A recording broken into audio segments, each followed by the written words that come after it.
Welcome, dear viewers. Welcome, everyone. My name is Oleksandr, and I am a second-year journalism student at Vasylstus Donetsk National University. And today, in our interview, we have a really special guest. Our guest is Gabrielius Landsbergis. He's a well-known politician, diplomat, and a former Minister of Foreign Affairs of Lithuania. During his service in this position, he became one of Ukraine's most influential and active supporters on the world stage. Also, Mr. Landsbergis is currently actively engaged at academic work. He is a visiting scholar at the Hoover Institution at Stanford University, where he analyzes his political experience and publishes articles on global security issues. And today, we will speak about Ukraine, European global security, and of course, about our guest career path. So it's a great pleasure for me to welcome you here today, Mr. Landsbergis. Thank you so much for taking your time to join us for the interview. And to start our conversation, I'd like to remember your last year statement when you strongly criticized the idea of accepting the de facto occupation of Ukrainian territories, and you remind to us the Baltic States case, and you say that the Baltic States was a death sentence rather than a temporary compromise to Western politics. And my hometown also is Kakhovka, which located in southern Ukraine, is unfortunately right now occupied by Russian troops in the moment. So these abstract concepts of those Western politics, unfortunately, a very painful reality for me.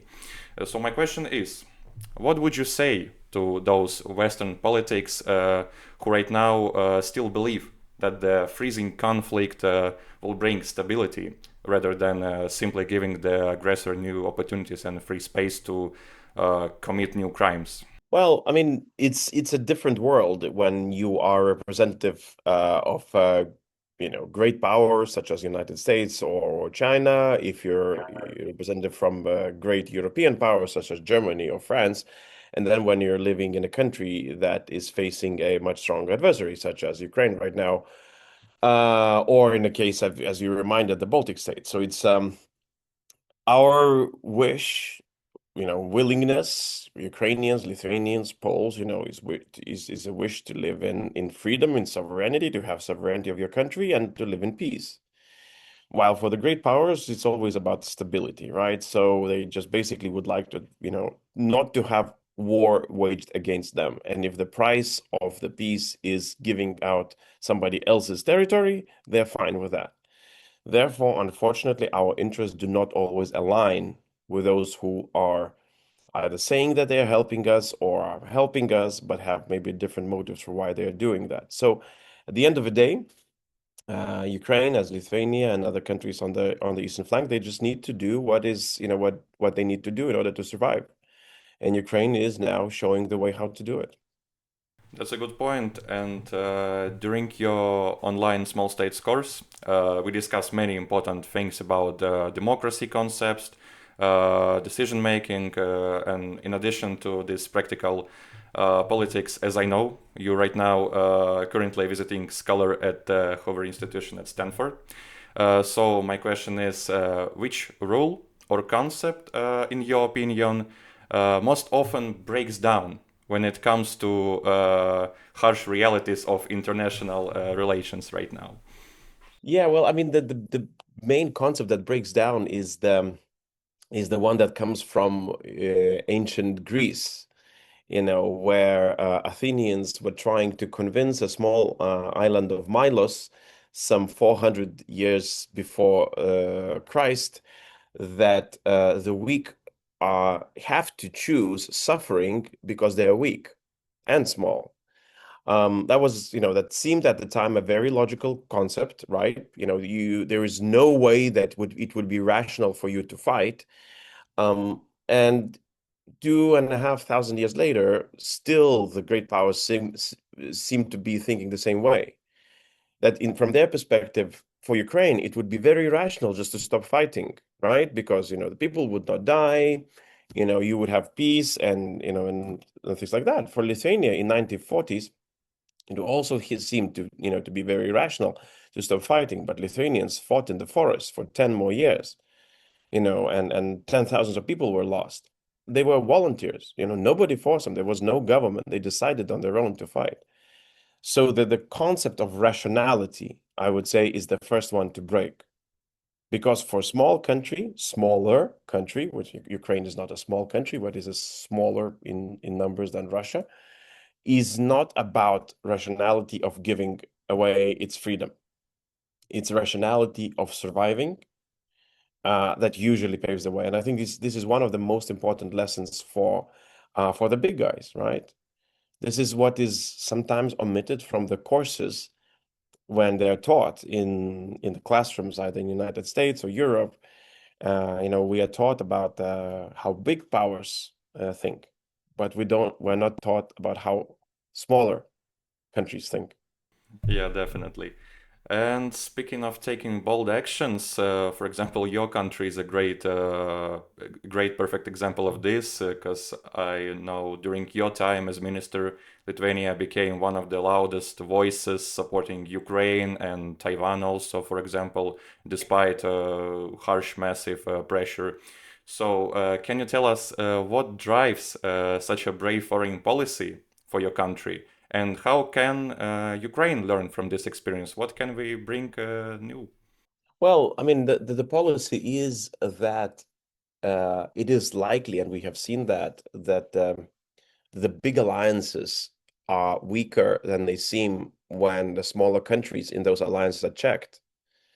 The meaning that it seems that you have a lot of friends, and when time comes, unfortunately, nobody's there to help you because everybody's calculating the price of helping you. The same thing happened with Ukraine many times, when the war just broke out and, there was a request to close down the skies, to offer meaningful military support, except to NATO, and all of those things fell apart. So what is remaining then? Then the remaining is a coalition of smaller countries that face the same threat and that do understand that, for example, and Lithuanians do understand that very well, that if Ukraine were to fall, clearly the Baltics could very well be next. And this is the same understanding is shared by the Nordic countries and other countries on the eastern flank, right? Which are probably now still most vocal and practically, most significant supporters of Ukraine. So solidarity, because of a similar situation and conditions, is a very important factor. This is what Lithuania did during the 4 years that I was in the government. We showed that we care. We care about Ukraine. We care about other countries that could potentially share the same fate. And if we start caring, if we start building this alliance, it will help us as well, right? If we are under pressure, then maybe Ukraine will help us. Maybe Taiwan will help us. Maybe others will come to our assistance because we were a part of this network. So that was the concept. Exactly. So slowly change topic. For me, as a journalist studying, I always try to pay attention to disinformation cases, to diplomacy, and to information war. And as I know, since 2015, you have systematically worked on countering disinformation. So the question is, how should free media in democratic countries react to massive campaigns of lies from authoritarian regimes without becoming a mirror instrument of propaganda themselves? Well, yeah, that's a very difficult question. I've always thought that, it's very important to fight, lies with truth and offer. But I mean, where Russia was successful is that in many cases, they incorporated lies into our political mainstream. Due to our democratic way of life, that means that, if somebody says that vaccines are good, probably you will have the party now that says that vaccines are bad. There is no more authority on almost any question. So I mean, anything can be challenged, and it's how democracies live.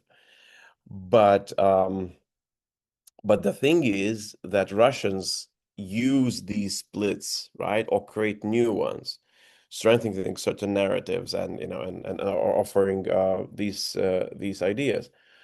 Um, so I kind of think that there are ways how to use this method against Russians themselves. And there have been cases, for example, it's very difficult to do, obviously, because the society is closed off, right? It's authoritarian dictatorship, almost nothing leaks out, or very limited amount of things leak out. They just isolated from outer world. Yeah, exactly. But I think that it's possible to find these ways in. One of the examples was what the one of the leaders of opposition, Alexei Navalny, did. Basically, despite everything that he said, I just want to focus on one of his agendas was the corruption, right? So he was constantly talking about the money that is being stolen from Russian people, right? And uh, and it was in my mind, it was quite effective. And probably that is why, Putin went against him and at the end had him killed. Because, there's no easy way how to deal with it. You can agree and not agree on many things, and Putin is quite comfortable in talking about most of the things, but he didn't find a way how to fight accusations that he's stealing. And people will say, well, Russians have been stolen from for decades. Soviets stole from the people, Tsar stole from the people. Nobody cares, but people care, right? They were upset when they saw, Putin's villa in Sochi, which cost hundreds of millions of dollars, and they were like, yeah, well, I mean, this is this is not nice, right? So in my mind, that portrays a weakness. So if we're talking about that, not just being on a defensive, but being on an offensive, I think that this could be the way. Okay. And I also observed that you have repeatedly emphasized that European security architecture is no longer possible without Ukraine. And considering the current stage of the war, considering the current situation, again, the philosophical question, how do you see updated European security architecture, let's say, in next 5 years? Well, I mean, for many years, and since I was a minister, we've been thinking about the ways how to incorporate Ukraine into NATO, right? And that has been the knot of the conversation. Um, and we were trying to untie it, right, to convince our allies that it's a good thing to do, and allies were not convinced, and now the American president is openly against it. But I think we have to really think beyond NATO, right? I mean, if we're thinking about the defense of Lithuania, for example, and now the question is, so what deters Russians? Why Russians are not attacking the Baltics yet, right? So it could be because there is American presence, maybe German presence, because we've grown up such an capabilities ourselves. I mean, but imagine if Russians would know that if they enter any other country, around neighboring Belarus or Russia, they would find experienced Ukrainian drone operators. So it's and as well, NATO forces and other things. I mean, that is a formidable deterrent, and everybody would tell you exactly the same thing. It's much better now to fight Russians with Ukrainians than without Ukrainians. So it's not like Ukrainians would much better fight Russians with Germans, because that's debatable. We don't know how that would look like. But everybody's sure that in any scenario, to fight the war with Ukrainians together is much easier and much better. So that thinking alone, should provide kind of a setting where we would say, okay, fine, you have NATO. Ukraine cannot be incorporated in NATO now. Okay, fine, let's leave it that. Could there be a new institution, a new organization, such as, for example, the British-led Joint Expeditionary Force, JEF, which has many countries in the region. Could Ukraine suggest certain organization? Ukrainian Expeditionary Forces, UEF, that could bring along Poles, I don't know, Romanians, Lithuanians, Latvians, Estonians, Danes, Swedes, I don't know, right? It's up to you guys to suggest this, but I think that could be taken seriously. Yeah, we only could see this in the future. You have repeatedly warned more times the West about the Pearl Harbor effect, meaning when democracies try to put off fighting imperialism until tomorrow, until the next day, making this much complicated. And when you're observing NATO's reaction to Russian drones in the NATO's airspace, you compared it on social media platform X to a popular meme with dog drinking coffee in burning room and say this is fine. So the question is, why are Western institutions so prone to such passivity, and what trigger, for example, need for European leaders to finally start taking preventive actions? Look, I think that it's the way that democracies work, right? Democracies are slow-moving mechanisms, so that means that in order to revolutionize any part of the public life, be it defense, be it education, be it economy, finances, requires a very wide consensus of people, right? I mean, it's impossible to get that. And people now, for example, in the West, they live a good life. They're wealthy, they're safe, um, they are unhappy by the things that are in the big picture not as important, that catch their attention for a couple of weeks, couple of months, and the government is solving them. But it's very difficult now to mobilize people for something that is surely, very, very important, such as defense of the eastern flank, which requires a lot of resources, a lot of money, a lot of, change in the laws and regulations and stuff like that. And nobody wants to do that, right? So the question always is, so when would you do that? That is where the answer of Pearl Harbor comes from, right? So, the United States wasn't keen on going to war against Nazism or Japan imperialism. They postponed it until the last day, until they were attacked. This is when they then mobilized the whole country and won the war. And the question is, I said, well, I mean, Europeans would be able to do that. Europeans are a big power, just unused and not willing to use that. If Europe is attacked, Europe proper, like European Union, is attacked by Russians, probably that will mobilize countries, right? So you would see spending skyrocketing, and people going forward and changing things. But would that help my country? I'm not entirely sure. Would that help Yeah. Ukraine? I mean, probably not anymore.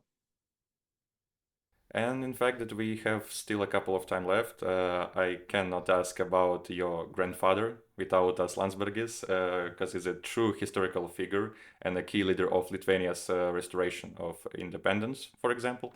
Growing up in a family with such a powerful history of fighting for freedom for your country is a really good experience. And how did this, let's say, family legacy influence your decision to pursue a career in politics? Was it a sense of natural duty, or what was it? Debt to create a heavy weight of expectations? It adds up, right? So, you've seen your relatives doing something that might feel uncomfortable, but necessary, to defend the country that you live in, that your kids live in, and never complaining about that. That is not nice, or they're not being treated properly enough. And kind of it rubs on you, right? That it's the right thing to do. It's honorable. So definitely there is that thinking, right? So you wanna continue the family story in this. Um, so yeah, but I mean, probably the most important lesson was for me, so not just about the politics, not just to be the part of politics, but kind of the way that my grandfather led Lithuania through the years of independence. um he was asked to stop. He was asked not to declare independence. He was asked when they declared independence, he was asked to stop the declaration, to cancel it. He was asked not by Russians, he was asked by Germans and French, and basically he politely refused it. And to me, it's very very much similar to what to what Ukraine is doing, politely refusing when somebody is asking them to give up their land or something like that. It's a really good example how you need to resist this pressure from both sides. So, Mr. Landsbergis, thank you so much for this fascinating conversation. Thank you so much for these honest answers. Thank you for your unwavering support for Ukraine and civilized European community as well. It was a great pleasure speaking with you today, side by side. Thank you so much. Labai ačiū. Thank you, Alexander. It's a pleasure. Thank you. And let's not say goodbye. Let's say until the next time. Yeah, thank you. Take care. Thank you so much. Bye-bye.